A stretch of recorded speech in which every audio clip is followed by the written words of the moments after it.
हम कह रहे हैं लात मारेंगे हम ऐसी दान पेटी की चाबी में। दलित को वहां जाना नहीं चाहिए, हमारा कोई मंदिर से लेना देना नहीं है किसी भी हालत में। दलित को वहां नहीं जाना चाहिए।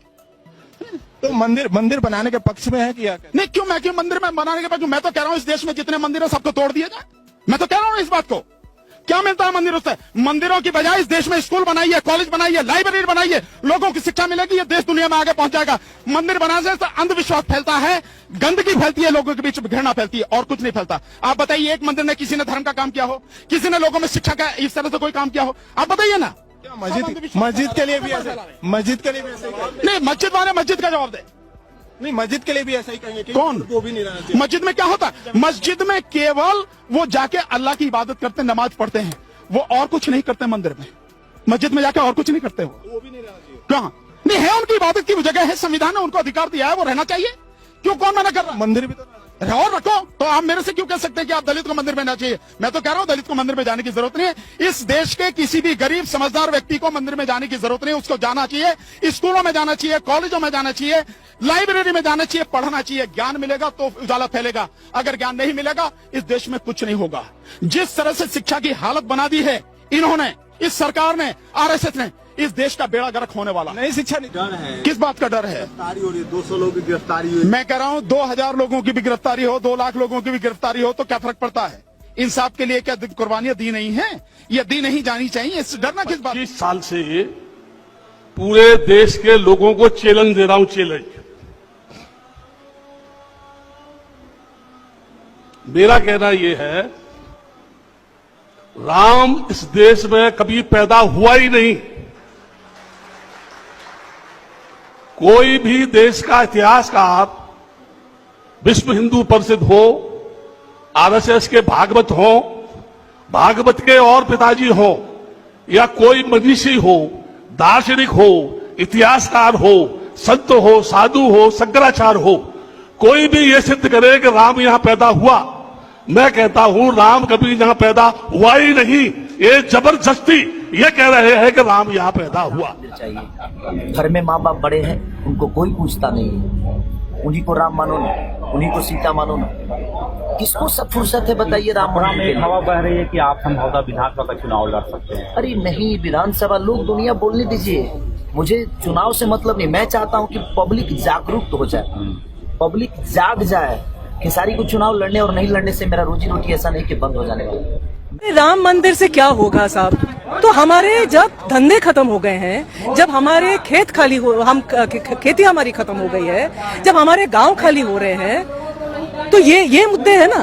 धर्म के लिए थोड़ी बैठी है सरकार। जगह जगह लिंचिंग हो रहा है। सुएज में कितने मौतें हो रही हैं? सुएज में इस देश का नागरिक गटर में दूसरे के 5 एकड़ बोल रही है, किस आधार पर बोल रही है?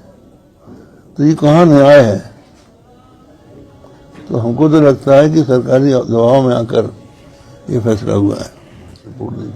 फैसले से खुश है या नहीं है? हाँ? फैसले से खुश है या नहीं है? खुश भी हैं और नहीं भी हैं। राम मंदिर बनने से क्या अनएम्प्लॉयमेंट खत्म हो जाएगा, चाइल्ड मेल न्यूट्रिशन खत्म हो जाएगा, फार्मर्स डिस्ट्रेस खत्म हो जाएगा। राम ये सब इलेक्शन के लिए, क्योंकि चुनाव आ रहा है इसीलिए चिल्ला रहे हैं। देखा था वहाँ पर मंदिर, और अगर मंदिर था भी वहाँ पर, और अगर उस वक्त आज ही इतने सालों पहले वहाँ मस्जिद बन गई थी, तो फिर से उसे तोड़ के आप क्यों बनाएंगे मंदिर? और अगर आपको बनाना, हिंदू खतरे में नहीं है, ये देश खतरे में है। ये देश खतरे में है मोदी जी, अमित शाह जैसे लोगों से, प्रज्ञा ठाकुर जैसे लोगों से। ये देश खतरे में है। आज जो सुप्रीम कोर्ट के जज ने जो बाबरी मस्जिद पर फैसला सुनाया है, वो बहुत ही निंदनीय और भ्रष्ट है। जो राम का न कोई प्रमाण है, न कोई साक्ष्य है, न कोई इतिहास है, उस राम पर सुप्रीम कोर्ट के जज ने फैसला सुनाया है। जानते हैं ये सब दबाव में किया है सुप्रीम कोर्ट के जज ने। भाइयों से कहना चाहूंगी कि ये मंदिर के चक्कर में आप लोगों को पढ़ने की कोई जरूरत नहीं, क्योंकि ये मंदिर आपको बंधुआ मजदूर बनाएगी और आने वाली पीढ़ी को गुलाम बनाएगी। और मुस्लिम भाइयों, आप लोग कान खोल करके सुन लीजिए, आज बाबरी मस्जिद की बारी है और अगला आगरा के ताजमहल की बारी होगी। ये लिख करके रख लीजिए आप लोग, क्योंकि यहाँ पे एक ही जाति विशेष का कब्जा है हिंदुस्तान। ये 2 लोग कौन हैं? जिन्होंने 92 में ढांचा तोड़ा था, बाबरी मस्जिद तोड़ी थी और 1949 की रात चोरी छुपे वहां पर मूर्ति रखकर आए थे। तो अदालत ने कहा कि ये दो काम इलीगल हैं। तो इससे जुड़े जो भी लोग हैं उनको इस फैसले से बाहर किया है और कहा है कि ये अपराधी की कतार में हैं। जो देखो जहां मंदिर खड़ा कर देता है। कभी सोचा आपने किसको बुला रहे हो आप? हैं? कभी विचार किया? कभी दिमाग लगाया कि मैंने मंदिर बना दिया?